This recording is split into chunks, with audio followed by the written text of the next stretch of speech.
warahmatullahi wabarakatuh. Waalaikumsalam warahmatullahi wabarakatuh. Innal hamdalillah nahmaduhu wa nasta'inuhu wa nastaghfiruh wa na'udzu billahi min shururi anfusina wa min sayyiati a'malina man yahdihillahu fala mudilla lahu wa may yudlil fala hadiya lahu. Asyhadu an la ilaha illallah wa asyhadu anna Muhammadan abduhu wa rasuluh safiyuhu wa khaliluhu wa khairatu ala wajhihi ballagha risalah wa addal amanah wa nasahal ummah wa jahada fi sabilillahi haqqa jihadi hatta tahul yakin. Pertama-tama marilah kita panjatkan puja puji syukur kehadirat Allah Subhanahu wa taala yang mana telah memberikan kita beribu-ribu nikmat. Dari seluruh nikmat yang Allah berikan kepada kita, kapan kita bersyukur kepadanya?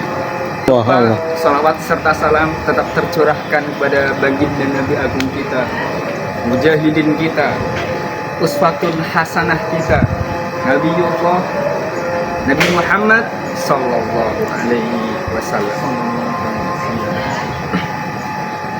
Teman-teman yang insyaallah Allah muliakan, kita sebagai umat muslim hendaknya selalu bersyukur dalam kondisi apapun. Dan syukur sebenarnya tidaklah dalam ucapan alhamdulillah, tidak berupa dalam ucapan lisan saja. Namun hendaknya seorang muslim yang begitu taat pada Allah Subhanahu wa taala, hendaknya seorang hamba bersyukur dengan lisannya, dengan hatinya, kemudian dengan anggota tubuhnya. Sebagaimana yang dikatakan oleh Ibnu Qudamah, syukur yang sebenarnya adalah dengan hati, dengan lisan, dan anggota badan. Dalam kitab Minhajul Muqasidin halaman 306. Baik, sekarang bagaimana cara kita bersyukur dengan hati? Apakah teman-teman tahu? Caranya yaitu dengan mengakui dan meyakini bahwa nikmat tersebut semata-mata datangnya dari Allah dan bukan dari yang lain, sehingga muncul kecintaan kita kepada Allah Subhanahu wa taala, kemudian meniatkan untuk menggunakan nikmat itu di jalan Allah Subhanahu wa taala. Adapun bersyukur dengan lisan adalah dengan memuji dan menyanjung zat yang telah memberikan nikmat tersebut pada kita dan mengatakan alhamdulillah.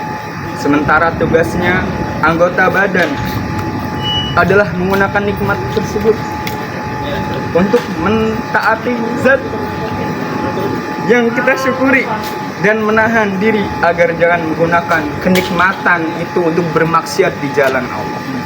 Bermaksiat kepadanya maksudnya. Dan sifat syukur ini adalah sifat-sifat para nabi ya teman-teman. Karena Nabi Muhammad ini tak pernah luput dari kesalahan. Tetapi dia tetap bersyukur kepada Allah. Dia meminta ampunan kepada Allah, walaupun telah dijamin surga baginya. Diceritakan oleh Bunda Aisyah radhiyallahu anha bahwa Rasulullah jika beliau sholat itu beliau berdiri dengan lama hingga kakinya mengeras kulitnya sampai mengapal. Tahu kapal nggak? Apa tuh? Kapalan. Jadi kalau di saya itu ada namanya kapalan yang mana kulit ini mulai mengeras, kemudian dia mengelupas. Paham?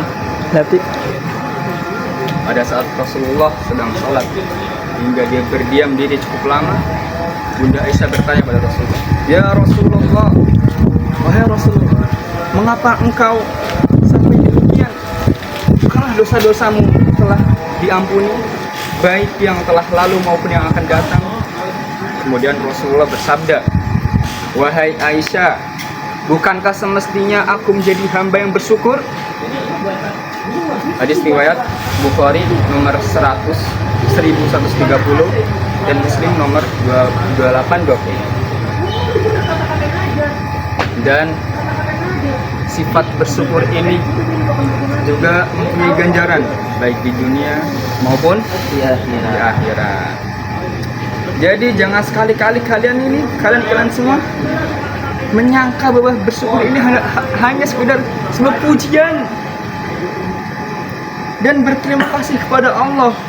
Ketahuilah bahwa bersyukur menuai pahala. Bagaimana Allah berfirman dalam suratnya yang artinya, dan sungguh orang-orang bersyukur akan kami beri ganjaran. Imam At-Tabrawi menafsirkan ayat ini dengan membawakan riwayat dari Ibnu Ishaq. Maksudnya adalah karena bersyukur Allah memberikan kita kebaikan yang Allah janjikan di akhirat maupun di dunia. Juga menimpakan rezeki bagi kita semuanya di dunia. Jadi ada satu pesan lagi dari Rasulullah SAW, Allah tidak menerima amal kecuali apabila dilaksanakan dengan ikhlas untuk mencari ridho Allah SWT.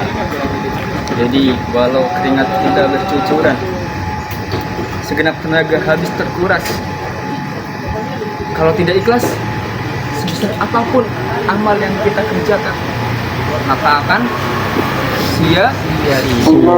Jadi jika kita berbuat suatu amal dengan banyak, kita selalu sholat, kita selalu sedekah, kita melakukan hal kebaikan, tapi dalam keadaan terpaksa atau hanya ingin terlihat dermawan, maka itu semua akan menjadi sia-sia.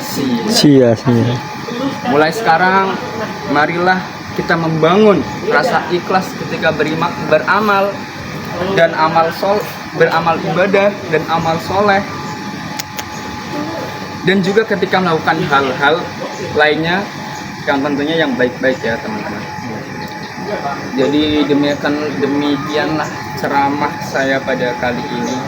Semoga teman-teman bisa mengambil makna dari ceramah ini dan mengimplementasikannya di dunia nyata. Wabillahi taufiq wal hidayah wa ridho wal inayah. Assalamualaikum warahmatullahi wabarakatuh. Waalaikumsalam warahmatullahi wabarakatuh.